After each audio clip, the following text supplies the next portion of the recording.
بعض روایات کے مطابق انہوں نے راستے میں یوسف علیہ السلام کو مارا پیٹا، برا بھلا کہا، اور ایسا کرنا ان کے لیے معمولی بات تھی کیونکہ وہ تو قتل کے درپے تھے۔ آخر کار کنویں کے پاس پہنچے اور مشورے کے مطابق انہیں کنویں میں ڈال دیا۔ یوسف علیہ السلام کنویں میں ایک پتھر پر گرے، یعنی پانی میں نہ گرے۔ آپ اس پتھر پر بیٹھ گئے۔ اللہ تعالیٰ کی طرف سے انہیں تسلی دی گئی کہ آپ پریشان نہ ہوں، بہت جلد آپ کنویں سے نکلیں گے اور انہیں ان کے اس گھناؤنے فعل کے بارے میں بتلائیں گے، اور انہیں اس بات کا گمان بھی نہیں ہوگا کہ ایسا وقت بھی آئے گا۔ یوسف علیہ السلام کو کنویں میں ڈالنے کے بعد انہوں نے گھر جانے کی تیاری کی۔ آیت نمبر 16 میں آتا ہے، وَجَاءُوا أَبَاهُمْ عِشَاءً يَبْكُونَ، اور عشاء کے وقت وہ سب اپنے باپ کے پاس روتے ہوئے پہنچے۔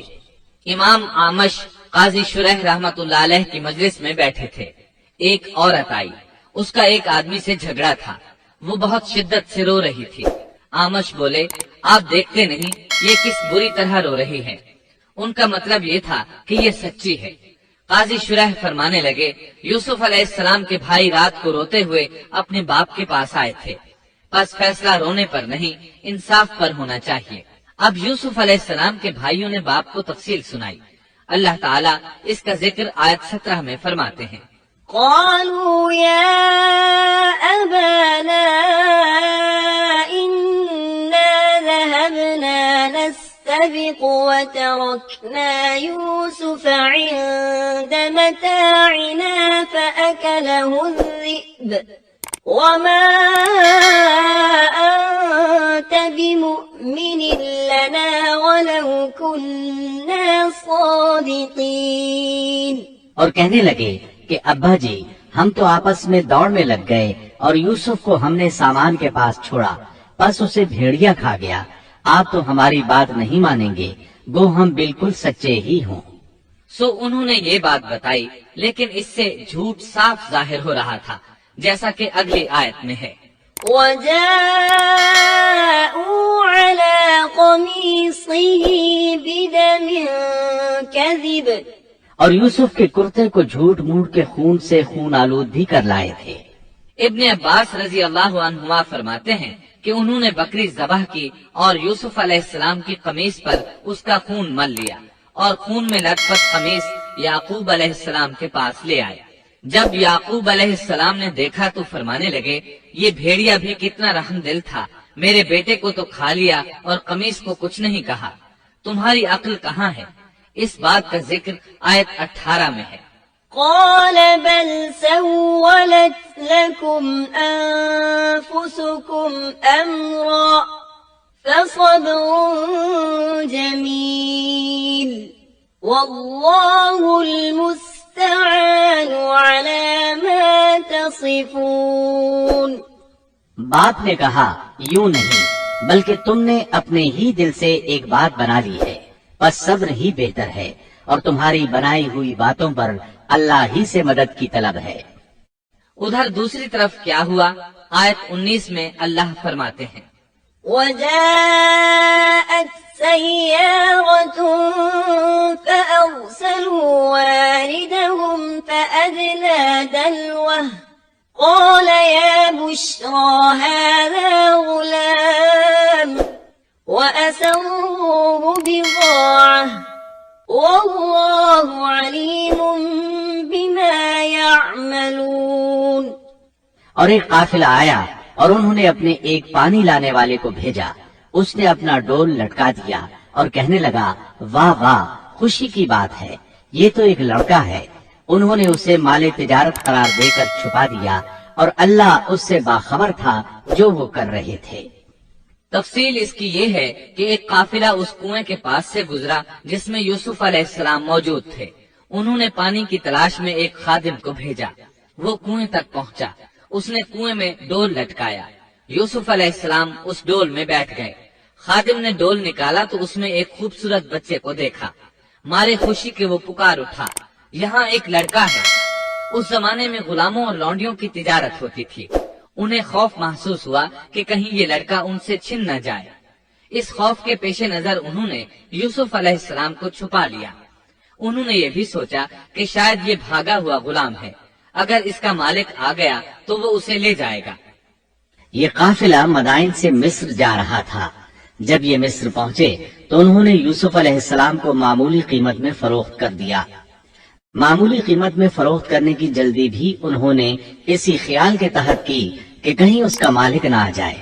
ابن عباس رضی اللہ عنہما فرماتے ہیں کہ انہوں نے یوسف علیہ السلام کو صرف 20 درہم میں بیچ دیا، اور یہ نہایت معمولی قیمت تھی۔ آیت نمبر 21 میں ہے، وقال الذي اشتراه من مصر لامرأته أكرمي مثواه عسى أن ينفعنا أو نتخذه ولدا۔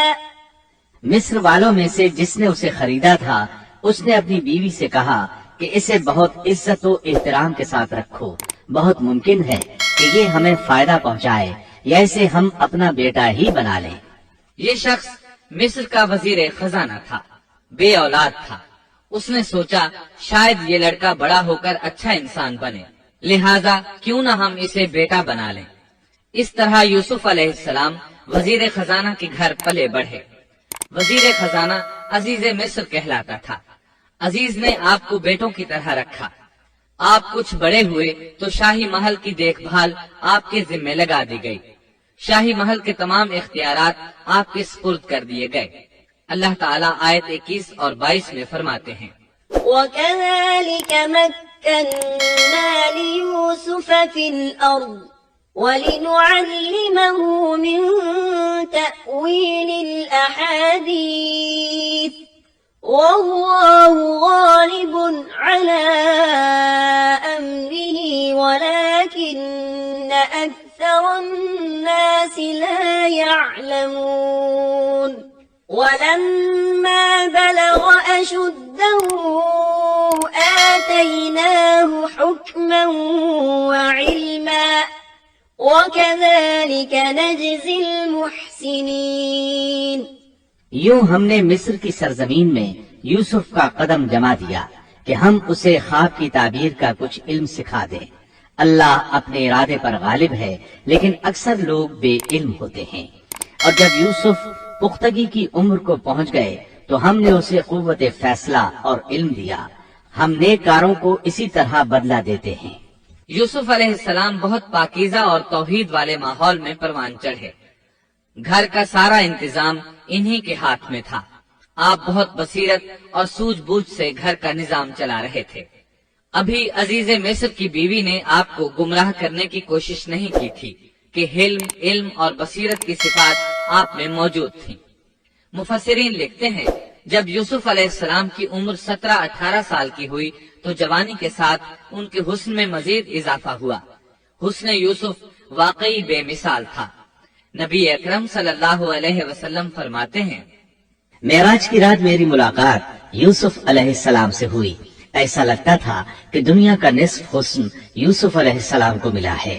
مفسرین اس کی وضاحت کرتے ہیں کہ حسن کو اللہ تعالیٰ نے 2 حصوں میں تقسیم کیا ہے۔ آدھا حسن یوسف علیہ السلام کو دیا اور آدھا باقی ساری مخلوق میں تقسیم کر دیا۔ اللہ اکبر، یہ ہے حسن یوسف۔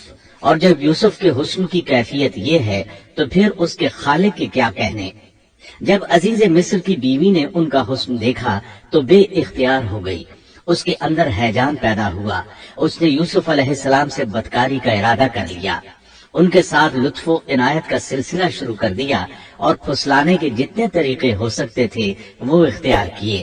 ناز و نخرے کے ساتھ اس سے پیش آنے لگی۔ اللہ آیت 23 میں فرماتے ہیں، وراودته التي هو في بيتها عن نفسه وغلقت الأبواب وقالت هيت لك قال معاذ الله إنه ربي أحسن مثواي إنه لا يفلح الظالمون۔